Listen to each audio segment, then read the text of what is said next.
अगर कोई बंदा इस वक्त यूरोप रह रहा है तो वो जो बातें इस वीडियो में आपको बताऊंगा वो 100% इन बातों से एग्री करेगा। और अगर कोई बंदा इस वक्त यूरोप जाना चाहता है तो वो इस वीडियो को ज़रूर देखें। इंशाल्लाह ताला इस वीडियो में यूरोप की जो हकीकत है वो आपके सामने इंशाल्लाह ताला रखेंगे।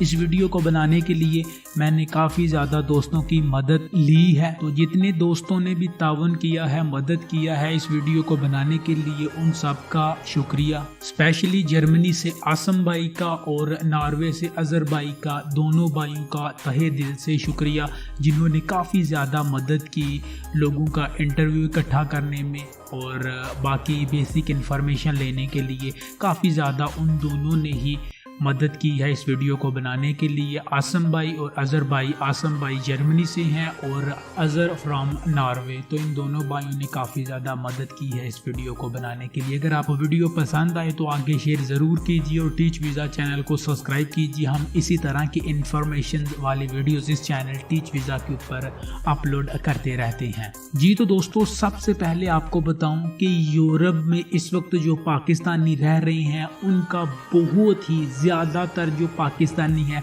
70% जो पाकिस्तानी हैं वो ऑलमोस्ट इस वक्त बेरोज़गार हैं। ज़्यादातर किसी भी कंट्री का लगा लें, जर्मनी, नॉर्वे, इटली, स्पेन, पुर्तगाल, फ्रांस, इनमें जितने भी पाकिस्तानी हैं ऑलमोस्ट 70% जो पाकिस्तानी हैं इस वक्त बेरोज़गार हैं।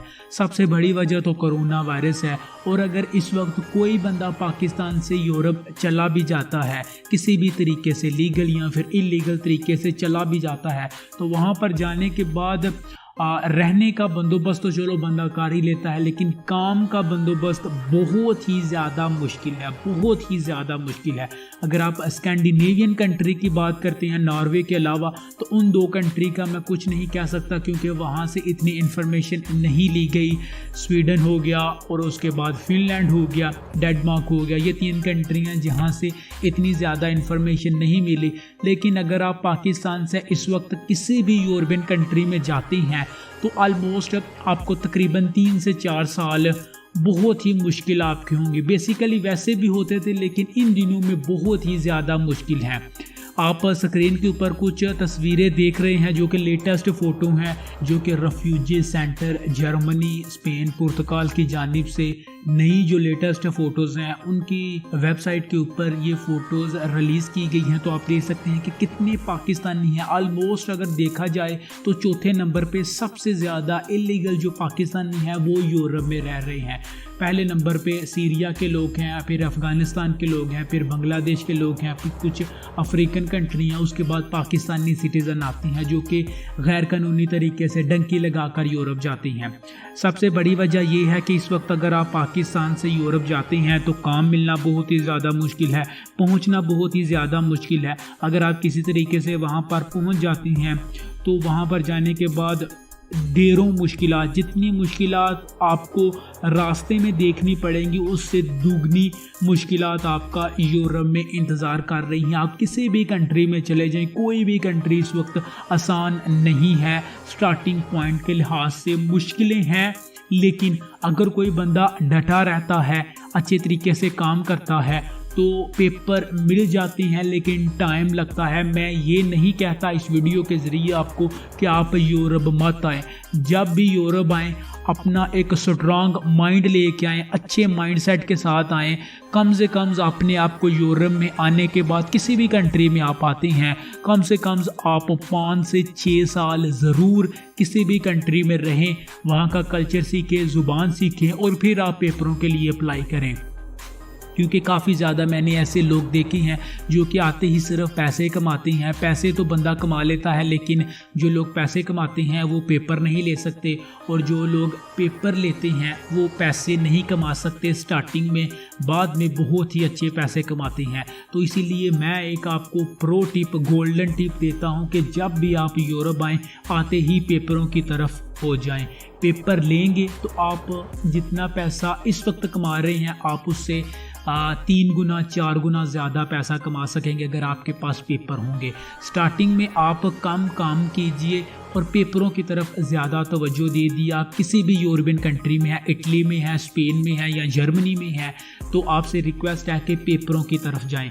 और जो लोग इलीगल तरीके से आते हैं उनसे रिक्वेस्ट है कि आप इटली में रहें, इटली का इंतखाब करें, क्योंकि इटली में आप इलीगल तरीके से असालम करके अजील लेके पेपर ले सकते हैं आसानी से। बाकी दूसरी यूरोपियन कंट्री की निस्बत इटली में आपको पेपर मिल जाएंगे।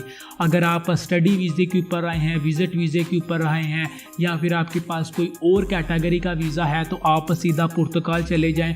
पुर्तगाल में आप जो भी उनका प्रोसीजर है फाइनेंस कार्ड बनवाने का और जो टैक्स सिस्टम है उसके अंदर आने का, कॉन्ट्रैक्ट लेने का, उस प्रोसीजर को फॉलो कीजिए और इंशाल्लाह ताला 9 मंथ के अंदर आपको पुर्तगाल की टेम्परेरी रेजिडेंट मिल जाएगी, जिसे TRC भी कहते हैं। वो इंशाल्लाह ताला आपको 9 मंथ 10 मंथ के बाद मिल जाएगी। तो ये 2 ही कंट्री ऐसी हैं यूरोप में इस वक्त जो सबसे बेस्ट हैं। आपको एक तो काम भी मिल जाता है क्योंकि पाकिस्तानी यहाँ पे ज़्यादा है। मैं ये नहीं कहता कि काम आपको मिल ही जाएगा, काम ढूंढने से मिलेगा। ज़ुबान आपको तकरीबन 10 से 12% ज़ुबान आनी चाहिए। आपका नाम प्रोनाउंस करना आना चाहिए, आपको इटालियन ज़ुबान में या फिर पुर्तगीज़ ज़ुबान में आपको आनी चाहिए। अगर आपके पास विज़िट वीज़ा, वर्क वीज़ा या किसी भी और कैटेगरी का वीज़ा है तो पुर्तगाल में आप पेपर बनवाइए। और अगर आप इलीगल तरीके से आ रहे हैं, डंकी लगा के आ रहे हैं, तो आप इटली में रहिए। इन दोनों तरीक़ों से आप अलग अलग कंट्री में जल्दी से जल्दी पेपर ले सकेंगे। ऐसा आपने नहीं करना कि 2 साल आप इटली में हैं, 2 साल स्पेन में हैं, 2 साल पुर्तगाल में हैं, आप किसी भी कंट्री के पेपर नहीं ले सकेंगे और ना ही आप किसी कंट्री के अच्छे तरीके से ज़ुबान सीख सकेंगे और ना ही आप उस कंट्री का कल्चर सीख सकेंगे। तो आपसे रिक्वेस्ट है खुदारा, जब आप इस वक्त किसी भी यूरोपियन कंट्री में आ रहे हैं या फिर किसी यूरोपियन कंट्री में मौजूद हैं, तो इस वीडियो को देखने के बाद आप ज़रूर एक अपने साथ डिसीजन लीजिए कि आपने एक यूरोपियन कंट्री का इंतखाब करना है जिसमें आपको काम तो मिले, साथ में आपके जो पेपर लेने के चांसेस हैं वो ज़्यादा हों। पैसे तो आप आसानी से कमा लेंगे किसी भी यूरोपियन कंट्री में, लेकिन पेपर हर एक यूरोपियन कंट्री नहीं देता। अगर आप डंकी लगा के नॉर्वे आते हैं तो आप बेवकूफ़ हैं, अगर आप जर्मनी में आते हैं तो आप बेवकूफ़ हैं, अगर आप किसी और यूरोपियन कंट्री में जाती हैं, इटली के अलावा डंकी लगा कर आती हैं, तो आप से बड़ा बेवकूफ़ नहीं है, क्योंकि इटली के अलावा और कोई भी ऐसा यूरोपियन कंट्री नहीं है जो कि इतनी जल्दी आपको पेपर देता हो।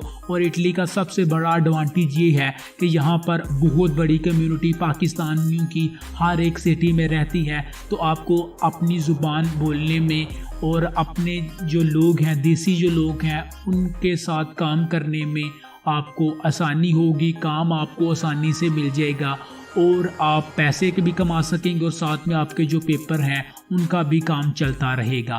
तो आपसे रिक्वेस्ट है कि एक यूरोपियन कंट्री का इंतखाब कीजिए और उसी यूरोपियन कंट्री के अंदर रहकर उसका कल्चर सीखिए, उसकी ज़ुबान सीखिए और आहिस्ता आहिस्ता इंशाल्लाह ताला आपको पेपर मिल जाएंगे।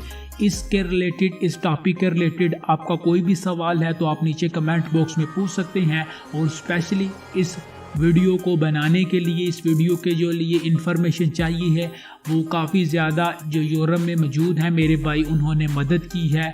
आसन जर्मनी से और अज़र नॉर्वे से, इन दोनों ने काफ़ी ज़्यादा इंफॉर्मेशन कलेक्ट की है इस वीडियो को बनाने के लिए। तो आप सब भाइयों का तहे दिल से शुक्रिया, जिन जिन भाइयों ने भी इस वीडियो को बनाने के लिए, इस इंफॉर्मेशन को लेने के लिए अपना कीमती टाइम मुझे दिया, उन सब भाइयों का शुक्रिया। वीडियो पसंद आए तो वीडियो को आगे शेयर ज़रूर कीजिए। नए हैं चैनल टीच वीज़ा के ऊपर तो आपने अभी तक सब्सक्राइब नहीं किया तो इसे सब्सक्राइब कीजिए। मिलते हैं आपसे इंशाअल्लाह ताला नेक्स्ट वीडियो में, तब तक के लिए अल्लाह हाफिज़।